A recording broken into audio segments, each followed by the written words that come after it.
Este espacio abierto por obras siempre supone un reto, ¿no? Y es algo que yo creo que vuestro tampoco se había visto en Madrid mucho, ¿no? Cómo desarrolláis, cómo podéis desarrollar un proyecto espacialmente, ¿no? Y cómo marca el propio espacio el desarrollo del proyecto. Me gustaría que hablarais también de construcción.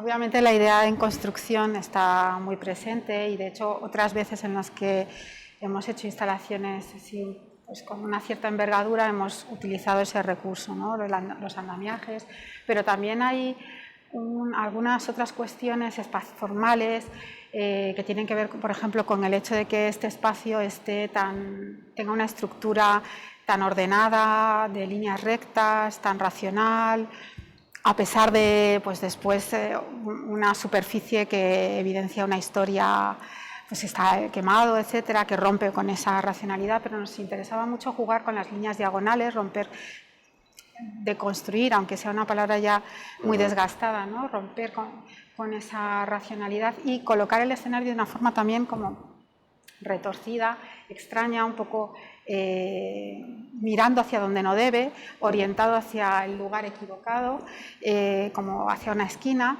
y también pues el hecho, claro, de que los espectadores, las espectadoras tuvieran que rodear ese espacio del escenario para ver al final qué es lo que ha ocurrido allí, para ver la obra.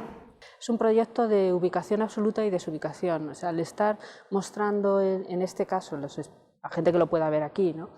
Pues la gente que lo pueda ver aquí vivirá el espacio en el que se ha rodado, como que de alguna forma verá cómo funciona en el plano visual de cinematográfico ese espacio que está viviendo y que luego puede recorrer de otra manera. Eso hace que tengas como una perspectiva doble.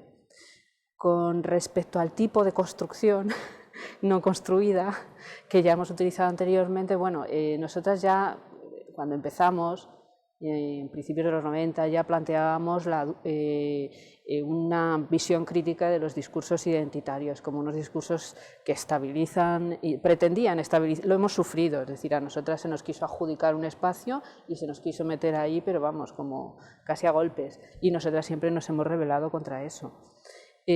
Pensamos, y creo que ahora ya todo el mundo lo tiene bastante más claro, que la identidad es algo cambiante, que se está construyendo permanentemente y que los modelos, además, por eso hablamos mucho de cine, los modelos que se da para que se produzcan las identificaciones son modelos que vienen de parte del discurso dominante y no tenemos posibilidades de generar identificaciones alternativas, hay que generar esas imágenes.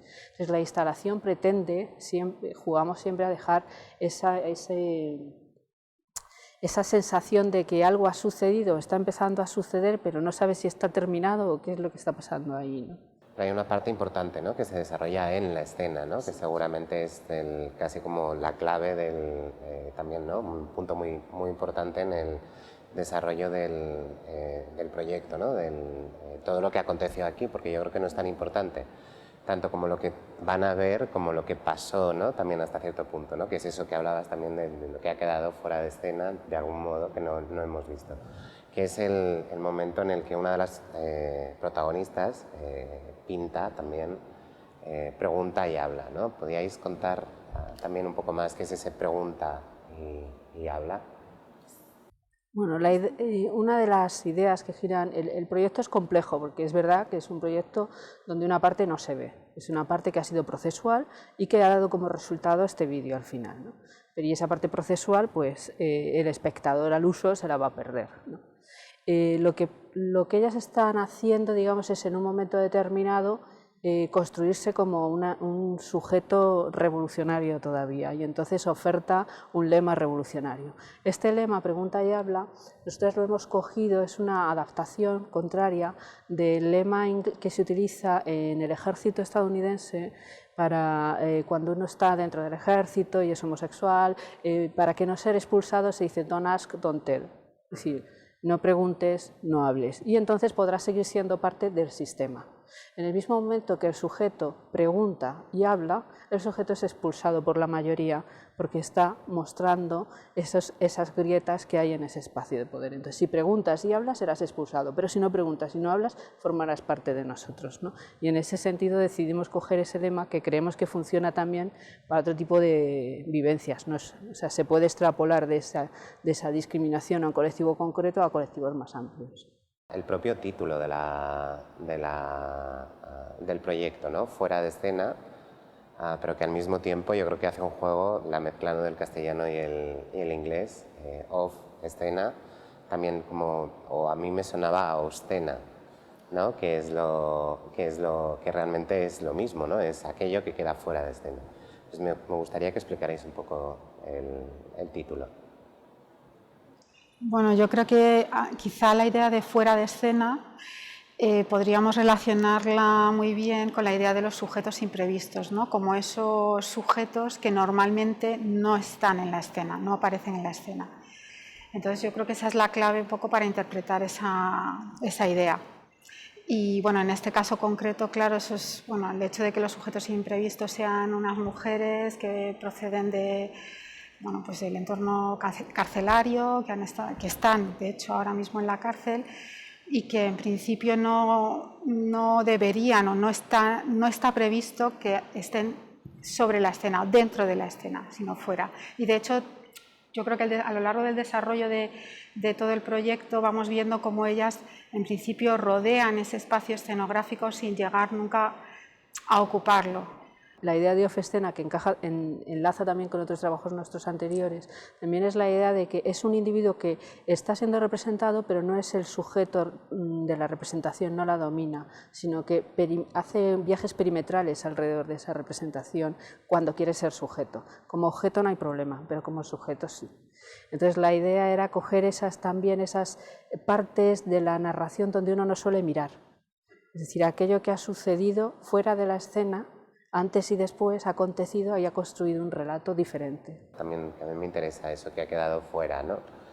¿Podríais contar un poco cómo ha sido todo el desarrollo del proyecto? Porque es un proyecto muy complejo también, pues desde la elección de las protagonistas, por qué esas mujeres, incluso por qué esas 4 mujeres, porque yo creo que es interesante también, ¿no? Y el modo en el que están o aparecen en el vídeo después, ¿no? Porque no es el modo habitual de representar a ese grupo, ¿no? a ese colectivo. A ver, el proyecto es complejo en el sentido, nosotras en principio, sabes, trabajamos mucho con personas o con actores que son amateurs, que no son profesionales, buscando esa mirada diferente, o esa forma de estar delante de la cámara diferente y una cierta... O sea, quitar todas las dosis actorales al máximo para dejar planos un poco más realistas, si se puede decir. La idea aquí era, ellas 4 están entrando y según inicia el vídeo tú vas viendo que están entrando en un espacio que es el espacio de la representación y en ese momento se cierra la puerta, es decir, van a estar encerradas dentro de la representación. En ese sentido pensamos que lo mejor era contar con personas que estuvieran encerradas y supieran lo que es. La pérdida de libertad es algo que muy poca gente conoce. La pérdida súbita de libertad y derechos, eso, si no te lo han hecho, es difícil que lo puedas captar físicamente y transmitir. O sea, hay una mirada en ellas y una forma de estar que solamente puedes sentirlo cuando te han privado de todo lo que un ser humano debe tener. Nosotras no queríamos hacer un documento, queríamos hacer un documental. Eso es lo que también era una de mis preguntas, no, que era que no es por eso, que lo habitual no es presentarlas dentro de una ficción, ¿no? O dentro de un contexto de ficción, ¿no? Sino que siempre es el trabajo con el documento y el documental, ¿no? Entonces... Claro, lo que nosotras queríamos hacer era otra cosa. Entonces, y las buscábamos trabajar con ellas por otras razones. Entonces, la idea nuestra no era entrar en la cárcel y mostrarle a la sociedad la cárcel y lo horrible que es, ya lo sabe, bueno, lo sabe el que lo vive, los demás nos lo imaginamos, ¿no? Pero la idea era al contrario, era sacarlas, o sea, que salieran. Es decir, hacer un trabajo, pero saliendo de lo que es el contexto habitual, desubicando, ¿no? Entonces, ese es el principio del establecer una ficción en el exterior. Nosotras sí que visitamos la cárcel para entrar en contacto, para hacer el casting preliminar y para que ellas nos hicieran también el casting preliminar a nosotras, por si querían o no trabajar en el proyecto. Es importante, sí. Y luego, a partir de ahí, establecer una ficción fuera, no basada en hechos reales. A las minorías sociales se les permite tener políticas, pero no poéticas. Y lo que nosotras hacemos es poéticas políticas, o políticas poéticas. Es decir, una mezcla en el sentido de crear unas subjetividades que van a ser forzosamente nuevas, digan lo que digan, aunque esté denostado el término. Sí, yo creo que eso nos lleva también a la segunda parte del título, ¿no? De algún modo, que es el si yo fuera rico, ¿no? ¿No? Imaginar qué harías si tú fueras rico, y al mismo tiempo también la referencia que hace al cine o al musical, pero luego el modo en el que lo introducís dentro del desarrollo del proyecto, ¿no? Que tiene, yo creo que más que ver con el teatro casi que con el cine, ¿no? Entonces, podéis contar un poco también por qué la elección de ese... Sí, el trabajo está girando alrededor de teatro y cine todo el rato, por eso hemos montado también este escenario. Sí, el trabajo está jugando en esos espacios periféricos del cine y el teatro. Y bueno, si yo fuera rico, pues es un musical muy conocido y es un sueño como muy identificable por parte de lo que sería la corriente principal. O sea, un poco que a todo el mundo le cantas la canción de Si yo fuera rico y empieza a soñar en términos capitalistas. El mismo personaje de la película El violinista en el tejado, cuando sueña y establece sus sueños, lo único es que además es un personaje interesante porque no es un patriarca odioso, es un patriarca bondadoso. Entonces el patriarca bondadoso lo que quiere es el espacio de poder completo para empezar a reflexionar. El dubi-dubi-dubi-dan no es más que reflexionar a través de la Torah. Entonces eso es lo que nos parecía interesante. Si yo fuera rico, dicen ellas, no si yo fuera rica. Sí, hay una cuestión de género ahí que no hemos querido obviar. O sea, la canción en inglés es quizá más clara, If I Were a Rich Man, si yo fuera un hombre rico. Y bueno, esto lo hablamos también con ellas, ¿no? No se trata de soñar qué pasaría si yo fuera una mujer rica, sino si yo fuera un hombre rico, con lo cual ahí hay una transgresión de género que es importante también. En términos también del desarrollo, de cómo se ha ido desarrollando el trabajo, se acerca más a un tipo de teatro de tipo Brecht, o sea, casi, si quieres, es una mezcla de algunas estéticas que ha habido en cine en los años del nuevo realismo y algunas estéticas que ha habido el teatro tanto en el periodo entre guerras como después. Si intentamos recuperar esas estéticas también y recuperarlas y traerlas ahora a los 2000 y mezclándose. Por eso hay un elemento que se reconoce. Un elemento, por ejemplo, en el teatro de Brecht, una parte de algunas canciones han sido luego muy populares. Sí, sí, sí. Es decir, que tiene todo ese juego que, bueno, también cada espectador que interprete... Sí, no hay que darle también, ¿no?, espacio de lectura. Sí.